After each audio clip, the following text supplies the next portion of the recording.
Estamos aqui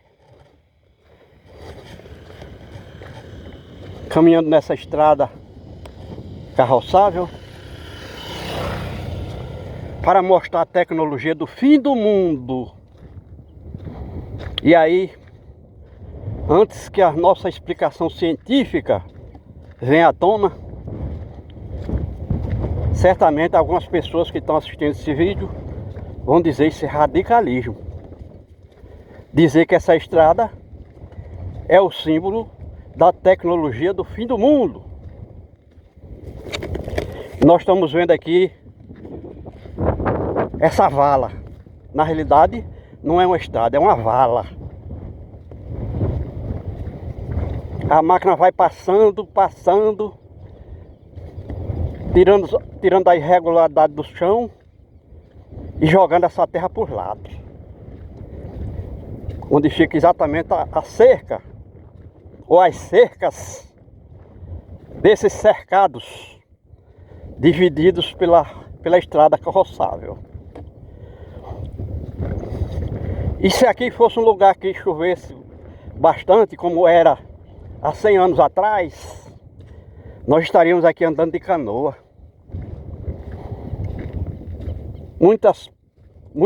Muitas poças de lama nesse terreno. Isso é muito comum aqui na época das chuvas. Ou, no caso da inclinação do terreno, o declive, a água correndo feito um rio. Mas, para quem não sabe, a mesma máquina motoniveladora que cava essa vala, dizendo que é restauração da rodovia, da estrada, ela pode sim criar um leito mais alto aqui no meio e as laterais seriam valetas por onde a água circularia. Mas o melhor que poderia ser feito aqui, como no sentido tecnológico, era criar um revestimento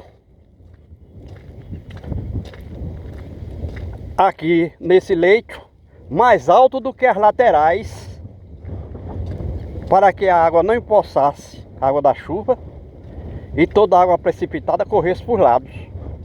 Isso seria a tecnologia. Fazer um revestimento aqui com 50 a 60 centímetros de altura, tirando a terra aqui dos lados, era a solução, mas aí depende de recursos. E o homem é imediatista. Ele passa a máquina aqui dessa forma, cavando essa vala, e quando chove aqui é um desastre. Ninguém consegue andar de carro, de bicicleta, de cavalo. Tudo isso aqui é um lamaçal geral, porque é um terreno compactado aqui pelos pneus dos veículos automotores e pelos cascos dos animais que transitam por aqui. Então esse solo é bastante rígido, não existe infiltração de água nesse solo, e 99% da água da chuva precipitada vai empoçar. Então isso é o que nós chamamos de tecnologia do fim do mundo, ou no mínimo a tecnologia do absurdo, porque existem recursos, mas o homem não quer investir. É o imediatismo, que sai muito mais caro. Que ele poderia ter criado aqui um leito, colocando terra aqui, barro, pissarra como se diz, subindo esse leito de estrada, para que não precisasse estar cortando com a máquina toda hora para fazer a água empoçada escorrer.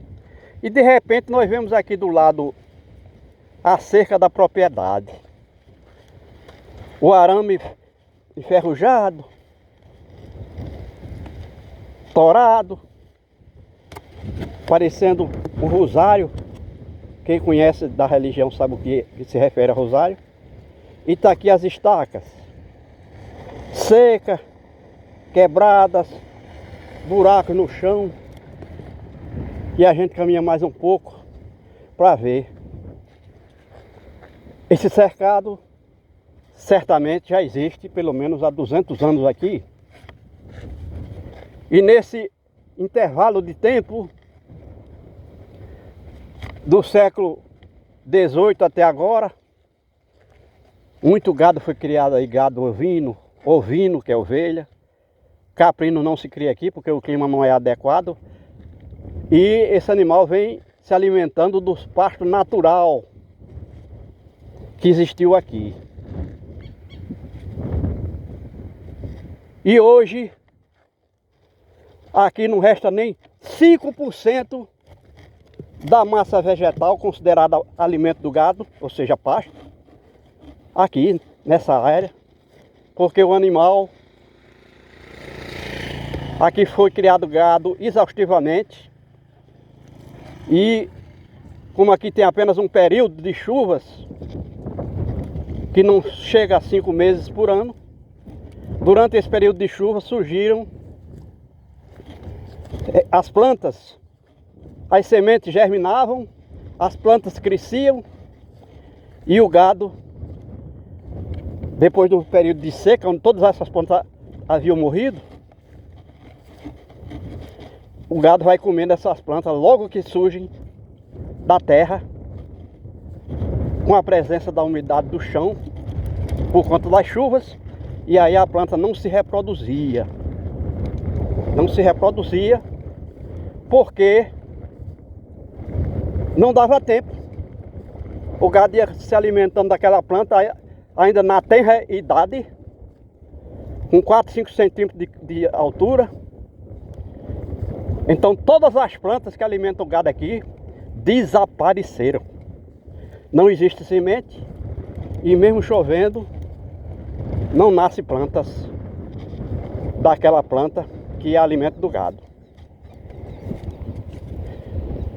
E a gente vê essas plantas floridas porque não faz parte do menu do gado bovino.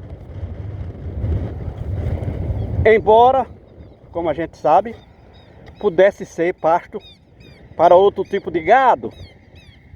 A exemplo do ovino, que é a ovelha. A exemplo do caprino, que é o bode, a cabra. Mas o homem não cria esses animais aqui. Provavelmente porque são animais de pequeno porte e não compensa investir na criação, já que pelo menos durante 7 meses por ano não existe pasto algum aqui, porque é a seca, o verão. E se a gente perguntar se tem gente aqui nessa área, a gente vê pelo lixo, a variedade de lixo. Então aí na estrada, o homem vai passando nos seus veículos automotores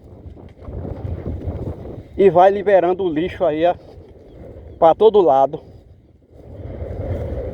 E se um animal, gado, ingerir uma pequena parte desse plástico que às vezes está com gosto de açúcar, de sal, é atraído, o lixo é atraído pelo olfato do animal, pelo paladar e até pela visão. Imagina um plástico verde aqui num ambiente onde tudo fica seco. Então o animal vai ser, com fome, vai ser forçado a comer o plástico e outros lixos. O resultado é que esse lixo não faz parte do organismo do animal, vai bloquear a circulação do alimento no intestino do animal e o animal não vai poder comer doente. Aí é morte na certa. Então nós estamos aqui mostrando que o homem tinha tecnologia para mudar todo esse quadro dantesco que aqui no Nordeste brasileiro é chamado de seca nordestina. Se alguém ainda olha esses pastos verdes aqui, essas plantas, diz, não, aqui não pode ser seco. Só que, como a gente disse, o homem não pode criar gado bovino numa situação dessa. Porque o gado não tem essas plantas que estão aqui no menu. Mas pode ter o cardeiro. O cardeiro mandacaru aqui nessa área do Nordeste é frequentemente usado pelo pecuarista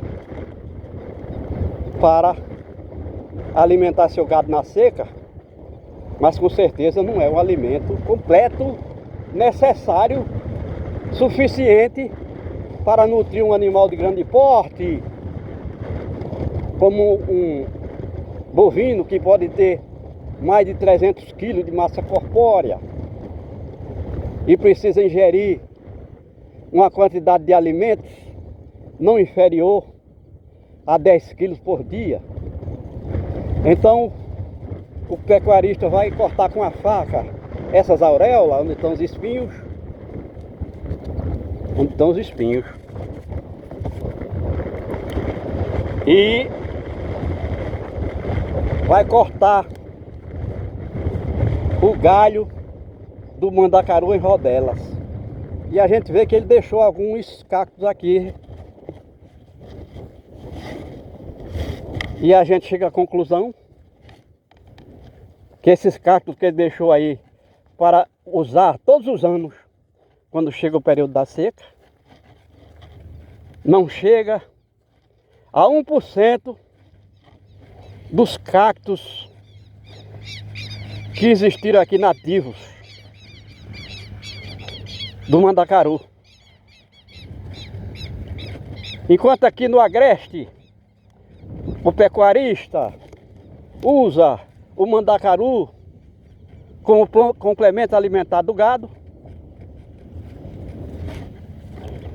no sertão de Caatingas, que fica a mais de 100 quilômetros daqui onde nós estamos, o homem usa o xique-xique. Por que essa diferença de cactos alimentados, de cactos que são usados como alimento do gado nesses dois pedaços do Nordeste, no agreste e no sertão de Caatingas? Porque esse cacto mandacaru é uma planta de grande porte que só existe porque aqui existe um solo de sedimentação, não vamos dizer de sedimentação, porque sedimentação significa solo movimentado pela água da chuva, não é o caso daqui, que aqui é plano e arenoso, mas é um solo ainda rico em nutrientes minerais, suficiente para alimentar um cacto de grande porte, enquanto que no sertão, as caatingas, onde tem um xique-xique, não tem solo, o quarto elemento da natureza, e por isso é chamado de semiárido natural. Então aqui não seria semiárido, porque além de chover mais de 500 milímetros aqui por ano, tem esse solo que, embora esteja nu, arrancado pelo vento, uma erosão eólica, teve mais de 1 metro de espessura em cima de um subsolo, e era um solo rico em nutrientes minerais, onde o homem podia fazer todo tipo de agricultura dos trópicos. Mas esse solo, como a gente disse, pelo fato de ser mantido nu para os campos de lavoura e de pastagem do gado, está reduzido a 50% do solo que existiu aqui, no que se refere à espessura e nutrientes minerais. E nós estamos falando do cacto mandacaru, e nos deparamos com essas duas casas de marimbondo, abelha, e a posição dessas casas no galho do cardeiro indica para nós que somos pesquisadores de educação ambiental, nativos dessa área, que aí é uma forma do marimbondo proteger a sua casa contra a chuva. Isso significa que esses marimbondos têm suas casas na direção norte, na posição do galho do cardeiro. Significa dizer que a chuva daqui vem do lado sul, do outro lado. E aí o cardeiro passa a ser, o galho do cardeiro passa a ser uma proteção para que a chuva não despedace a casa do marimbondo, que é feita de matéria orgânica vegetal e saliva. Então o marimbondo, o arquiteto do marimbondo, foi sábio em posicionar a sua casa de uma forma que o galho do cardeiro o proteja a sua casa das chuvas. E até a nossa fala aqui já começa a se irritar.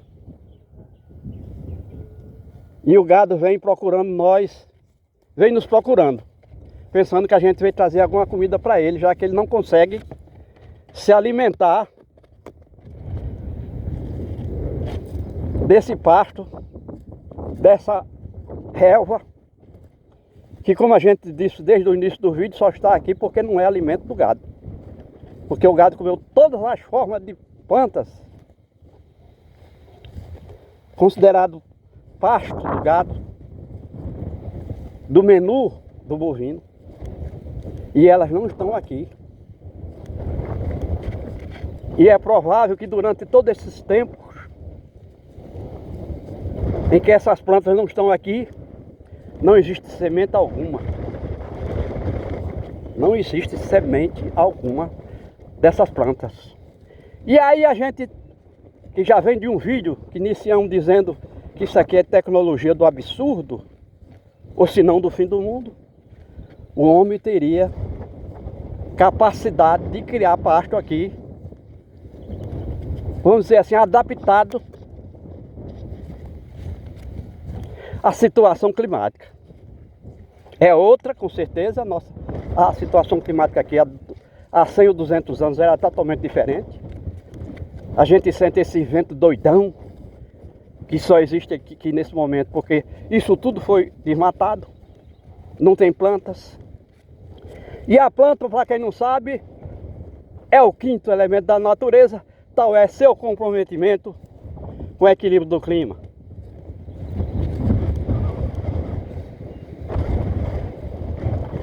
E a vida por inteiro aqui está sentindo drasticamente essa transformação errônea que o homem provocou aqui com sua agropecuária paleolítica. E nós vamos dar um exemplo. Estamos nos aproximando dessa ilha de plantas. E como a gente vê, é predominantemente duas plantas: urtiga e pinhão. Mas por que essas plantas estão aqui quando o resto todo está pelado? E elas são predominantes porque tanto a urtiga como o pinhão são plantas que armazenam muita água no corpo. Na época da chuva ela capta água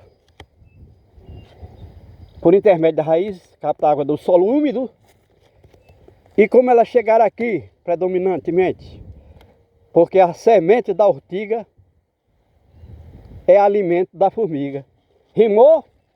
É verdade, embora predominantemente as formigas procurem folhas verdes,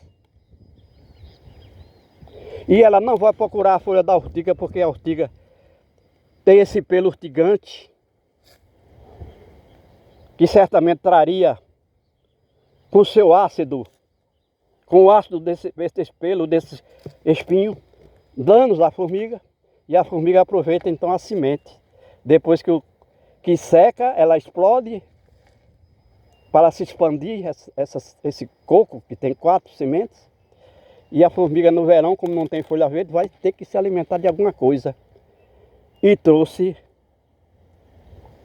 essa semente da ortiga aqui para o formigueiro. Nós estamos vendo aí essa elevação de terreno.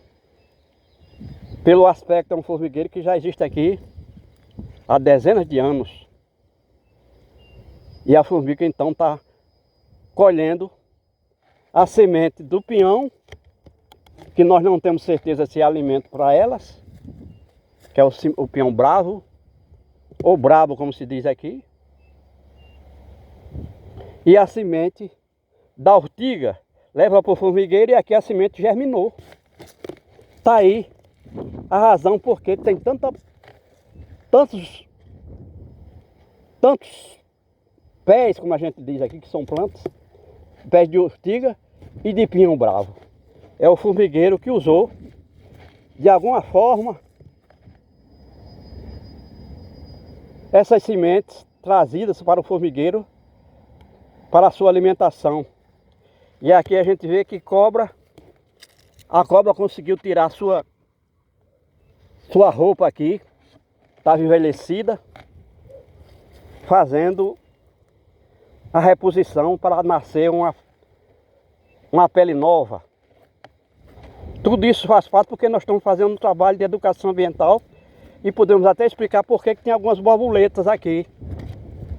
Porque, como a gente disse, isso aqui é a única área onde tem essas plantas verdes. E se tem plantas verdes, tem sementes e tem flores. Primeiro as flores, depois a semente. A ortiga tem flores. E a borboleta, ela se alimenta do néctar da flor, porque ela precisa dessa energia que a planta investe no sistema de reprodução, porque a borboleta voa, e voar gasta energia, ao contrário da lagarta que come as folhas verdes, que no momento não existe nenhum aqui, mas a lagarta gasta menos energia, porque ela anda, e anda muito devagarinho. São informações que parecem exageradas, mas para quem faz um trabalho de educação ambiental, em educação ambiental compreende todas as formas de conhecimento humano.